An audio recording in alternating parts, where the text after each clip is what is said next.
చెప్పుట. ఇది మీకు తెలుసు. He lied about the money. డబ్బుల గురించి అతను అబద్ధం చెప్పాడు. He lied. Lie, lay, లేయిన్.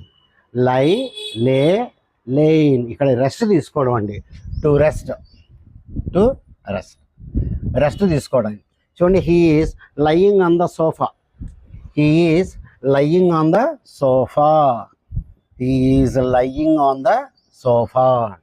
అది లై అంటే రెస్ట్ తీసుకోవడం. దీనికి ఎలా వస్తాయి? లై, లే, లేయిన్. ఫస్ట్దేమో లైడ్ అబద్ధం చెప్పడం. లై, లే, లేయిన్. చూడండి, he has lain on the sofa. He has లేయిన్